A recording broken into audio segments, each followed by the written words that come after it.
बच्चों, आज अपन जो लेसन स्टार्ट कर रहे हैं वो है पंचमा पाठ है, पाठ 5वां। इसमें क्या दे रखा है? कंटकेन एव कंटकम, कांटों से कांटा निकाला जाता है।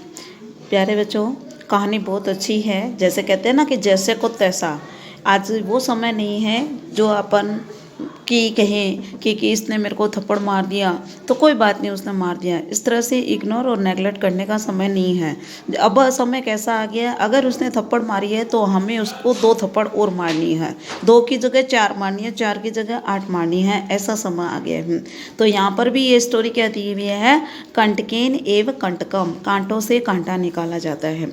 तो मेरे प्यारे बच्चे ध्यान से देखें। मध्य प्रदेश के हिंडौरी जिले में प्रधानों के बीच प्रचलित एक लोक कथा है। यह पंचतंत्र की शैली में रचित है। इस कथा में यह स्पष्ट कहा गया है कि संकट के समय चतुराई एवं प्रति उत्पन्नमति से ही बाहर निकला जा सकता है।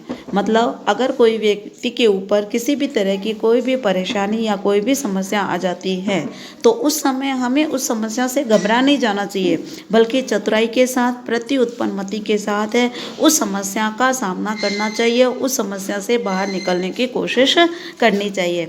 तो यहाँ पर भी ऐसी ही स्टोरी दी गई है। आप ध्यान से देखेंगे तो आपको भी लगेगा कि वास्तव में किस तरह से चतुराई के साथ व्यक्ति ने अपनी रक्षा की, शिकारी ने किस तरह से अपनी जान बचाई। तो मेरे प्यारे बच्चों ध्यान से देखें। आसीत था कश्चित कोई, चंचल नाम है व्याघ्र। व्याघ्र का मतलब होता है शिकारी। चंचल नाम का कोई शिकारी था।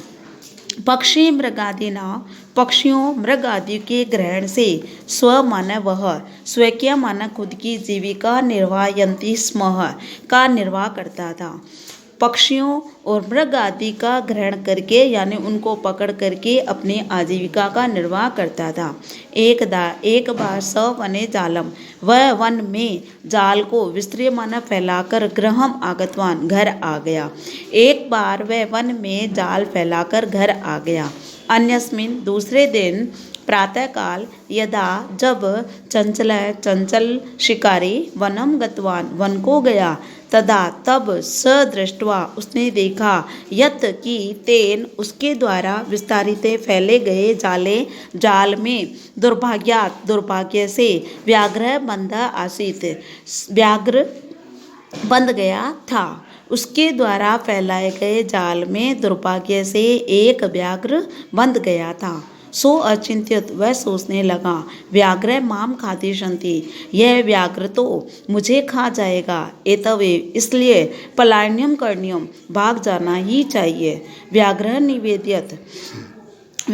निवेदित किया, भो हे मानव, कल्याणम भवतु, आपका कल्याण हो। यदि तुम माम मोचिष्यसि, यदि तुम मुझे छुड़ाते हो, तही तो अहम, मैं त्वाम न हनिष्यामि, मैं तुम्हें नहीं मारूंगा।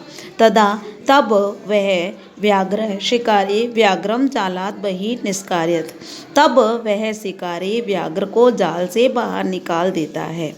व्याघ्र क्लांता आसीत, व्याघ्र थका हुआ था। सो अवदत, वह बोला, भो मानव, हे मानव, पिपासु अहम, मैं प्यासा हूँ। नद्या जलम आन्य, नदी के जल को लाकर, मम पिपासा स्वमे, मेरी प्यास शांत करो। व्याघ्र जलम पीत्वा, व्याघ्र जल पीकर पुनः व्याघ्र अवदत, क्या? व्याघ्र जल को पीकर पुनः शिकारी को बोला, समय में पिपासा, मेरी प्यास शांत हो गई। सांप्रतम, इस समय, बुभुक्षो अस्मि, मैं भूखा हूँ। इदानीम, इस समय, अहम त्वाम, मैं तुमको खादिष्यामि, खाऊंगा। चंचल उक्तवान, चंचल ने कहा, अहम त्व कृते धर्मम आचरितवान, मैंने तुम्हारे लिए धर्म का आचरण किया। तव्या मिथ्या भणित्वम, तुम्हारे द्वारा झूठ ही कहा गया। त्वम माम खादितुम इच्छसि, तुम माम, मुझे खाना चाहते हो। तुम झूठ बोलते हो। तुम माम, मुझको खाना चाहते हो। तो मेरे प्यारे बच्चों, आप लोगों ने इतना हिंदी अनुवाद देखा और शायद आपको समझ में भी आ गया होगा, परंतु आगे के पैराग्राफ अपन नेक्स्ट वीक देखेंगे। इतना इन 2 पैराग्राफों का आपको क्या करना है, सप्रसंग हिंदी अनुवाद, 2 क्या एक ही पैराग्राफ के रूप में कर लेना, सप्रसंग करना है ना, जैसे हमेशा लिखते आते हो, संकेत, संदर्भ, प्रसंग और फिर अनुवाद, फिर उसका विशेष जिसमें कला पक्ष और भाव पक्ष। ओके, करोगे? बाय।